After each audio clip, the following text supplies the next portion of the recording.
हाजिर ने महफिल सब तो पहला गुजारिश ये नहीं है कि शादी मेरे वीर दी मेरे साहिबाना दी और याद कीता मेरे चाचू भी लगते ने चोरी मेहंदी खां पूछ मौला जिंदगियां करे इन्हां दियां जिन्ना याद कीता ते अर्ज नहीं है कि कौन किसी को लामदा किस्मत नहीं होंदी दाना पानी अपना हथ मालक दे डोर गल्लां करनियां सौखियां औखे मर्दां नूं पालने बोल जो किसी दा आशिक होवे उसे दी गल सौ मकर बहाने लाला मरने ओदे मरदा जेड़े सज्जन कम नहीं आउंदे औखे सौखे वेले उस बेफैल सज्जन दे नालों चंगे आ यार अकेले पर बिस्ती दे हलवे नालों साग सरों दा चंगा बेवफा सज्जन नालों संग चूड़े दा चंगा मेरे साहिबान बैठे ने तशरीफ फरमा ने और खास करके नजरे करम सैयद पीर फजल शाह सरकार मेरे वड्डे पिंड वाले सैनशाह लजपाल जिन्हां दा खास करके नजरे करम ते फकीर दा बोला है भी शायर लिखदा है कि फे फकर नू करना सलाम चंगा पावे हाल तियों बेहाल होवे ए ना समझिए इस दे विच कुछ नहीं मते इस दा पीर कमाल होवे फकर 14वीं पीढ़ी तक पहुंच जांदा पावे किसे फकीर दा बाल होवे अहमद शाह ना गोदड़ी फूल वेखियो मते गोदड़ी विच कोई तारीफ सब तो पहला स्टार्ट कर रहे हैं हाजिर खिदमत मोहम्मद अमीन टैडी कुमार नत्था वाला जनाब दी खिदमत विच हाजिर हां सब तो पहला एक तारीफ ओदी पेश कर रहे हैं कि जिहदा नाम इस दुनिया ते रह जाए ओदा नाम लेके तारीफ ओदी पहली पेश कर रहे हैं उस तो बाद दुनियादारी दे माइये टोले टप्पे दास्ताना जेड़ी वटे आखोगे पानी लाई आवांगे ते जनाब दी खिदमत विच पहली तारीफ पेश कर रहे हैं तवज्जो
जिथे बैठी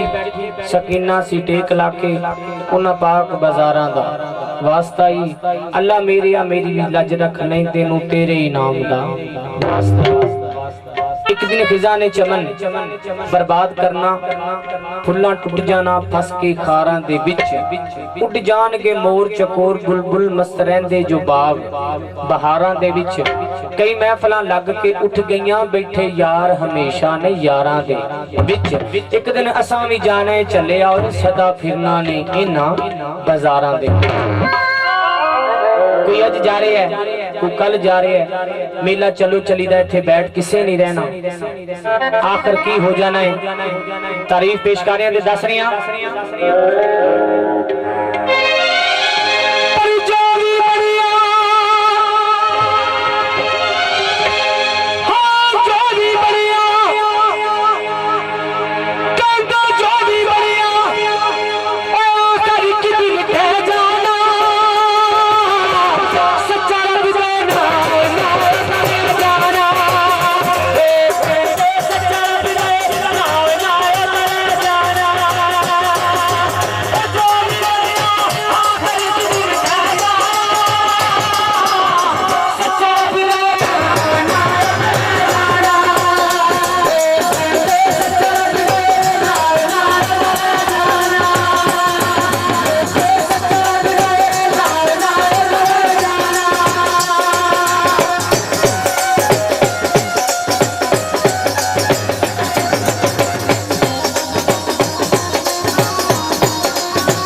दुनिया बंगले में छुड़ाए आखिरी दिन जाने सारे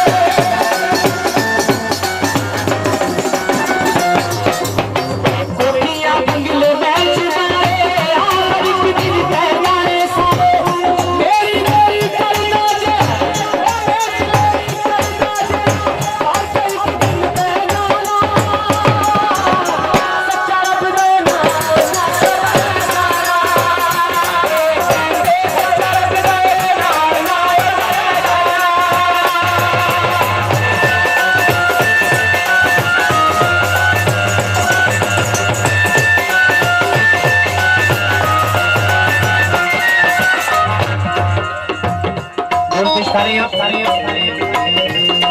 दुनियादारी दुनियादारी विच रुझ के बंदिया पिया अपने आप ने कोमे हथ पसारिया तेनू नजर नहीं आउंदा पिया अन्निया वांगर तुमे ओ किसे दा मरे ते खिड़खिड़ हसना तेरा अपना मरे ते तू रोवे ओ नत्ता वालिया करी ना गल दा वादा मते तू ही कल नू ना होवे